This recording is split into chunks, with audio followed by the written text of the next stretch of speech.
Bon, on va parler d'un truc qui nous concerne tous, la mort, lente mais certaine, des mots de passe.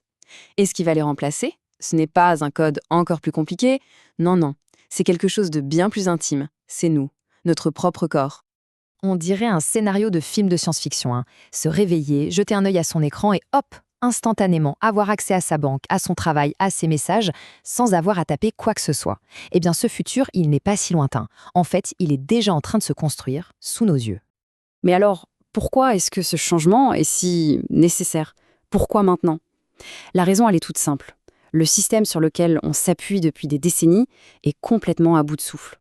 Ils sont censés être la porte d'entrée de nos vies numériques, mais cette porte est devenue d'une fragilité incroyable. Le problème, en fait, il vient de deux côtés à la fois, de notre propre nature humaine et d'une technologie qui évolue à une vitesse folle. D'un côté, il faut l'avouer, on a un talent fou pour créer des mots de passe catastrophiques. Mot de passe 1, 2, 3, les dates de naissance, le nom du chien. Et de l'autre, il y a des intelligences artificielles qui peuvent deviner tout ça en quelques secondes à peine. La technologie qu'on a créée pour se protéger est devenue l'arme la plus efficace contre les mots de passe traditionnels. Alors, quelle est la solution? C'est une bascule vers quelque chose de plus naturel, de plus rapide et en théorie, de beaucoup plus sûr. La biométrie. Mais attention, pas celle qu'on croit connaître. Quand on parle de biométrie aujourd'hui, il faut oublier le simple capteur d'empreinte. Non, la nouvelle génération de biométrie, c'est une analyse quasi complète de ce qui nous rend absolument unique. La caméra ne voit plus seulement un visage. Elle comprend la profondeur, la texture, les micro-expressions. Les capteurs analysent les variations de la voix qui changent avec la fatigue ou le stress. Et il y a même des systèmes qui peuvent reconnaître une personne à sa façon de marcher. Oui, oui, la démarche, aussi unique qu'une empreinte digitale.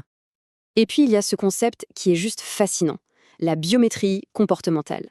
Les banques l'utilisent déjà pour repérer les fraudes en silence, simplement en analysant la vitesse à laquelle on tape sur un clavier ou la façon dont on tient son téléphone. L'IA apprend nos habitudes, nos tics, et elle détecte la moindre anomalie. Et cette phrase, elle illustre l'idée à la perfection. Ce n'est plus un code statique qu'on doit mémoriser, c'est une clé dynamique, vivante, qui évolue avec nous. L'IA reconnaît une personne en mouvement, dans ses habitudes, d'une manière que même cette personne ne réalise pas. Passons à la question suivante, qui est derrière cette révolution? Sans grande surprise, ce sont les plus grandes entreprises de technologie du monde qui sont en première ligne. Apple, Google, Amazon, Meta, toutes se battent pour devenir la plateforme à travers laquelle on existe numériquement. Le contrôle de l'identité numérique, c'est le prochain Far West, le prochain grand enjeu stratégique. Et chaque géant a sa propre stratégie. Apple, c'est la fusion totale entre son matériel, son IA et la biométrie. Google, de son côté, veut carrément éliminer les mots de passe de la planète avec ses passkeys qui transforment le téléphone en clé numérique. Amazon déploie déjà l'identification par la paume de la main dans ses magasins. Et Meta, eh bien Meta veut que ses lunettes de réalité augmentée reconnaissent tout d'un simple mouvement de la main. C'est une compétition pour un pouvoir absolument colossal. Mais bien sûr, un tel pouvoir, ça vient avec des risques immenses. Cette technologie est une véritable épée à double tranchant. Voilà la question centrale, celle qui dérange. La biométrie a un problème majeur. Elle est permanente. Si une base de données de visage ou d'empreinte digitale se fait pirater, les conséquences sont, par définition, irréversibles. On se retrouve donc face à un conflit très clair entre les promesses et les périls de ce nouveau monde. Regardons un peu ces deux facettes. Le côté sombre, c'est d'abord ce risque de fuite permanente. C'est aussi l'utilisation de deepfakes de plus en plus convaincants pour tromper les systèmes. Et puis, il y a un scénario terrifiant. Que se passe-t-il si son identité biométrique est bloquée?